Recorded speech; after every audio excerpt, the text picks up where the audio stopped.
Lately, I've been thinking quite a lot about progress, how it's measured, and what it actually means.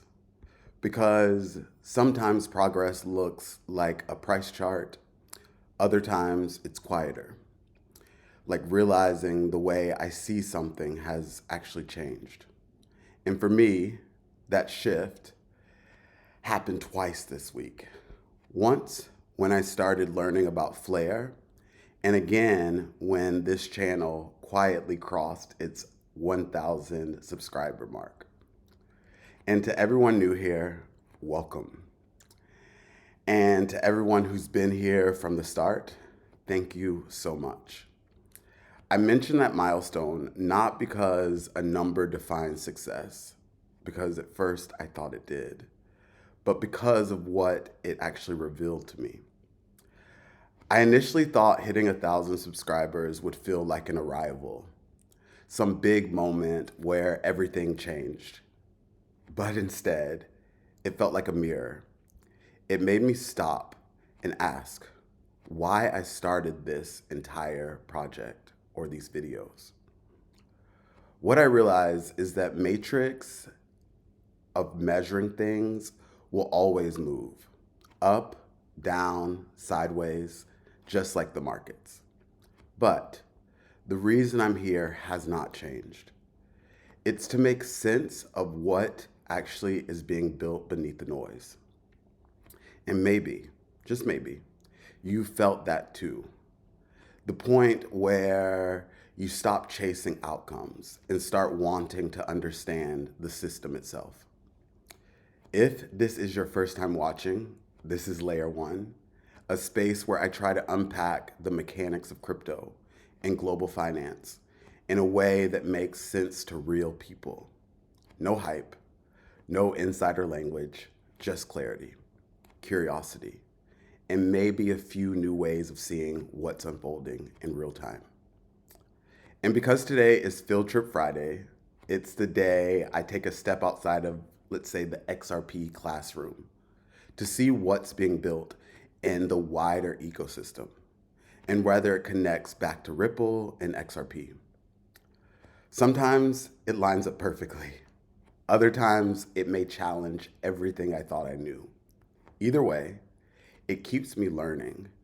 And that's the part I love the most about doing this. That's what brought me to Flare, actually.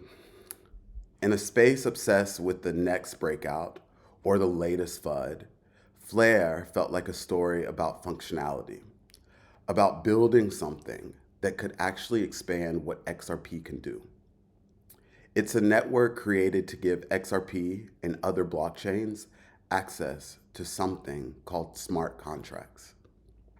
Basically, digital agreements that execute automatically when conditions are met. No middleman, no waiting, no we'll process this later.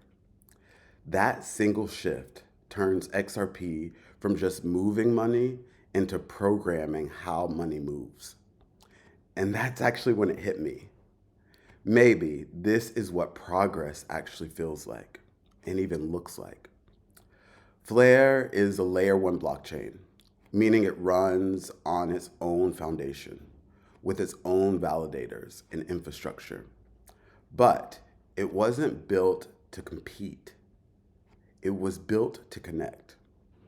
Its entire design centers on one big idea. If information is power, then access to it should be decentralized. Most blockchains can move money. We know that, we see it. But they can't actually verify what's happening in the world outside their own network. Flare fixes that by creating a real world information. Things like prices, events, or data from other blockchains to flow onto the blockchain safely. It does that through two main systems. First, the Flare Time Series Oracle, which pulls in live, accurate data from hundreds of providers.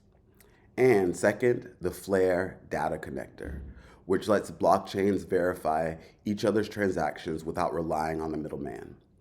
Together, These two things make Flare a kind of universal translator, a bridge for data and value across systems that were never meant to work together.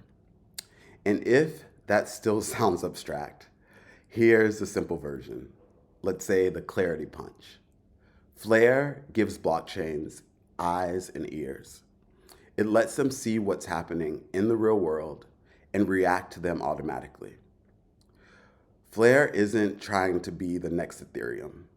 It's trying to be the network that lets each and every other network communicate. If you've ever played video games, I know it's random, you might remember a time when each console was its own little island. PlayStation players couldn't talk to Xbox players. Then, one day, the world started combining, or say the walls started coming down. Suddenly, your friend on another station could join the same game. That's what Flare is doing for blockchain. Not building a new console, but it's building cross-play for the entire industry. Because once networks can talk to each other, ideas stop getting trapped in their own little corners. They start working together to create new ones. So, if Flare is the system that helps blockchains connect, XRP is one of the clearest examples of what that connection makes possible. For years, XRP has proven it can move value fast, cheap, and at scale. But it hasn't always had an easy way to decide what happens after that movement happens. Flare changes that by letting XRP interact with smart contracts, code that automatically executes when conditions are met. Let's think of it like this. Imagine finishing a design job for a client. The instant the file uploads and meets the agreed terms, payment releases automatically. No invoices, which I hate. No chasing down emails, which I also hate. Just agreement turning into action. That is automation built on trustless code. And that same logic can apply to supply chains, to creative royalties, even tokenizing real-world assets, or even healthcare logistics. Flare makes that possible for XRP through something called FXRP, a wrapped version of XRP that can interact inside the Flare ecosystem, while the original token stays completely secure. It's not about who benefits more, it's about showing what becomes possible when a fast payments network plugs into a programmable one. And that connection runs really deep. When Flare initially launched, it airdropped and it went directly to XRP holders, a signal of shared vision, not coincidence. Both ecosystems were built on the same principle. That value shouldn't just move faster, it should move smarter. Every big shift in technology starts like this. A few systems quietly learning to talk while the rest of the world scrolls right past. It was clunky at first. When phones learned to send pictures, when emails turned into video calls, when the internet learned to sell books. And yet, here we are. Flare might be one of those early signals. Quiet now, but setting new rules for how networks can communicate. When I started this episode, I said I'd been thinking about progress, how we measure it, and what it really means. And the deeper I go into this space, the more I realize progress doesn't always announce itself. Sometimes it looks like a quiet network teaching others how to speak. That's what Flare feels like to me, a quiet teacher, not shouting for attention, not promising riches overnight, just building the kind of plumbing that the next era of innovation will need to stand on. By linking data, blockchains, and real-world systems. It offers something that reaches far beyond finance, a foundation for systems that can verify truth without needing to trust.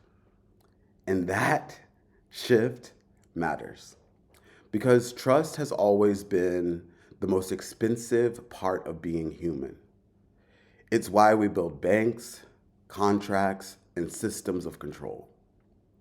If a network like Flare can make truth automatic, the cost of trust could disappear, freeing up an incredible amount of human energy.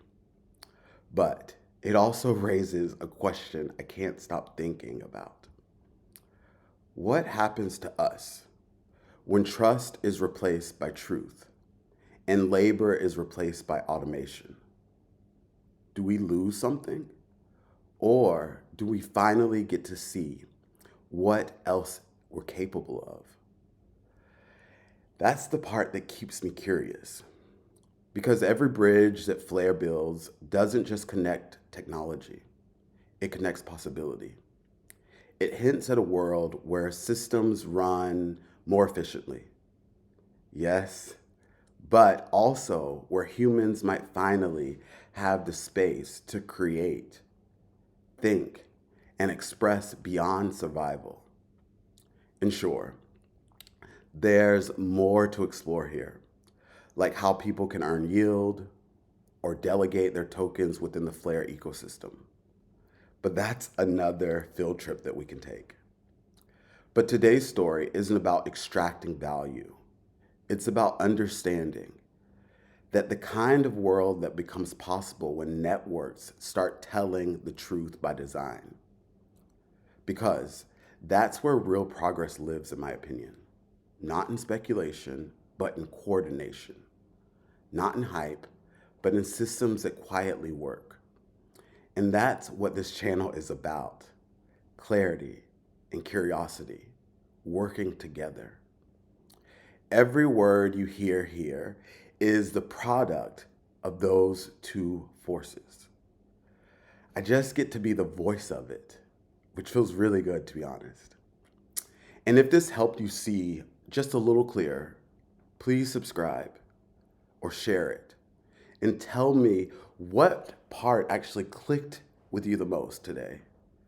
Because the conversation we're having here about understanding the rails being built beneath the noise, that's where the real progress begins. Thank you for joining me, and see you next time on Layer 1 by James Harris. Oh yeah, good. Have a great weekend too.